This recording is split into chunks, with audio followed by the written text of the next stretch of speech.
close up my glue here so it doesn't dry out. That stuff is really quick drying, and if you leave the lid off of it for too long, it'll get clogged, and you have to either run it underwater or run a straight pin down through it and get it all unclogged. Because well, it's my Scotch too. I love my Scotch glues. That one is like it's a quick dry adhesive.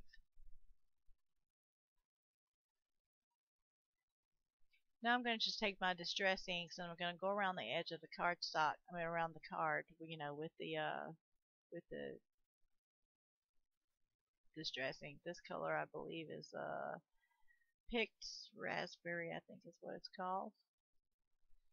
And it doesn't have to be on the card itself. It doesn't have to be even or straight here. It doesn't really matter because there's only an eighth of an inch is actually going to be showing. So I mean you can have it all over the front of the card and it just really doesn't matter. Like I said, it doesn't have to be straight on the front. Now when I get to do the inside, you'll want to be a little more careful on the inside, especially when I do the white piece of paper for the that you would stamp your cinnamon on. And this color here is bricked red or red brick. I think it's bricked red, something I can't remember what it's called. You just want to go around the very edge with the darker color. Fired brick. Excuse me, that's what it's called. It's called fired brick. I remember now.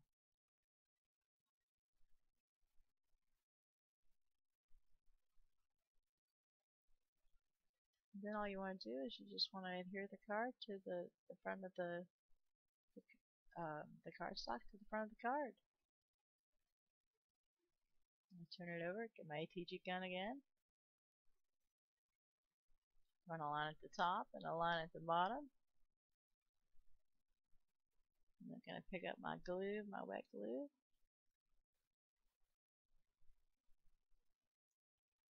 Just put some squiggly lines all down through here. Oh, turn, turn, turn, squiggly, squiggly. Okay.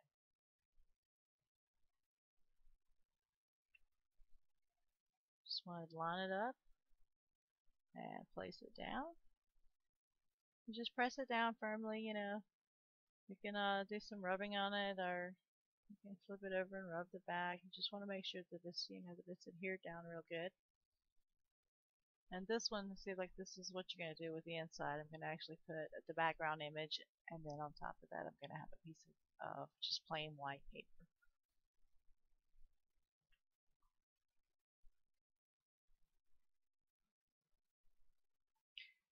I haven't actually cut down my background image yet, so that's what I'm doing now. I'm kind of measuring the edge, and then I'm going to leave it sticking out the edge of the card and just trim around the edge of the card. You always want to make sure that top corner, if you don't have to cut down, is for however length, whatever the width of the border is that you want to have. You want to make it, you want to pull it down double that. So if you have an eighth of an inch border, you want to pull it down and out from the corner a quarter of an inch. That way it'll be an eighth of an inch all the way around.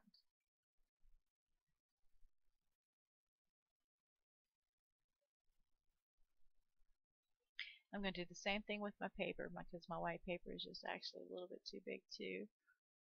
So you're going to do the same thing here. You want to pull it down a quarter of an inch and then pull it in a quarter of an inch to one side. I'm going to flip it over and just trim along the edge.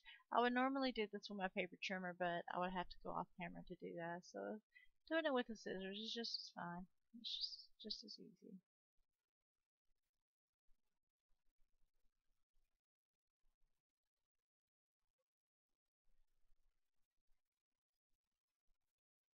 Okay, make sure it lines up properly. Okay, now I'm going to take the distress inks again. I'm going to go around the edges of the paper. Okay, remember I said this is where you want to be a little neater with your distress inks because this is the part that's going to show.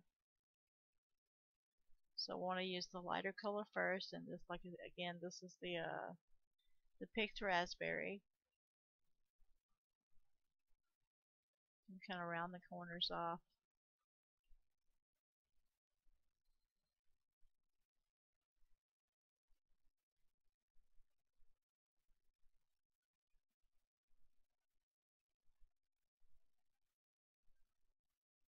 and you end up making a mess on your if you have a silicone rubber mat like mine is, it's a non-stick, and the stuff, I mean, you can get it all over it. It never dries.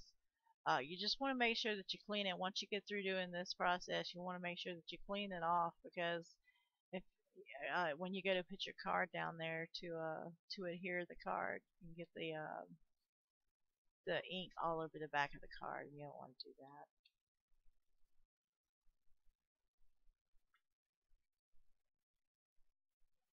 Okay, now I'm going to use the darker image, the darker ink. I'm going to use like a little a purplish color this time. I don't know exactly what that color is. I'd have to get up and look. I can't remember, but it's a deeper purple color. And you just want to do the very edge of it with the darker color. Just enough so when you put it on the background image that you can distinguish where the where the paper, where the edges start and stop.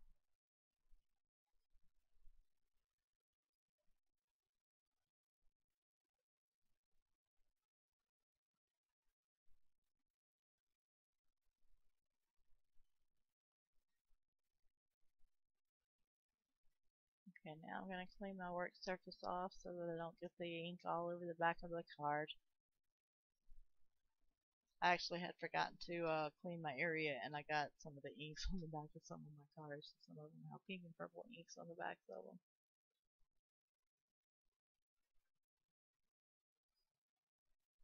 I want to make sure everything lines up properly before you adhere anything down.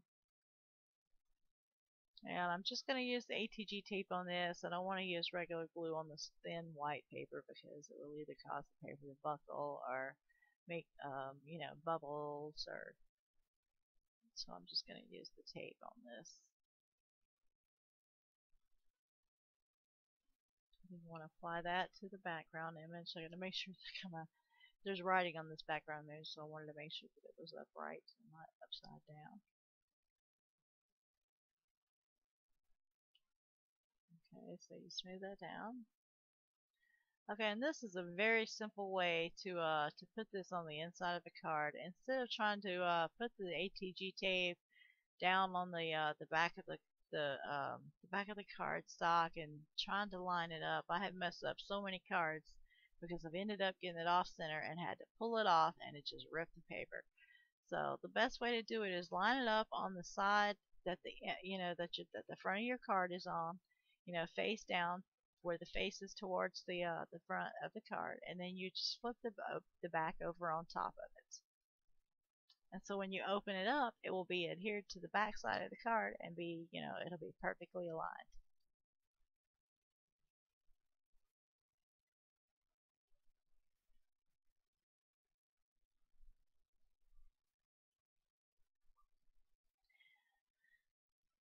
And this is how I do my napkin cards. Now I don't put any sentiments on these yet. Like I said, they can be universal cards. They can be for happy birthday or Mother's Day or thinking of you or a sympathy card or just anything. Because I mean, it's flowers and butterflies. I mean, it would just it go for anything. And a lot of the napkins are that they're universal and you can just use them. Multi-purpose uses um, in different ways. Um, so anyway, so I hope you enjoyed my technique and try some cards out for yourself. Uh, Again, my name is Star, and I really love it if you click the like button, and you can also subscribe to my channel. Hopefully I'll have more videos in the future. Like I said, I'm still working on trying to learn my video technique. Um, and recording process and everything. Hopefully soon I will have this rumbling figured out and all the excess noise that goes on my camera, so I don't have to do these voiceovers. I don't really like doing the voiceovers because then I have to okay, what was I doing here? Okay, no, what was I doing here? But anyway, yeah. So this is only my second tutorial video that I've created. So, and this is my third take at doing it, and um, I really didn't want to do it again. So, or I had actually started to do it again. And I got halfway through and then realized, oh no, it wasn't recording. And I was just okay. I'll just work with what I have and do a voiceover. So anyway, don't forget hit the subscribe link below and like my video. Happy crafting! Bye everybody.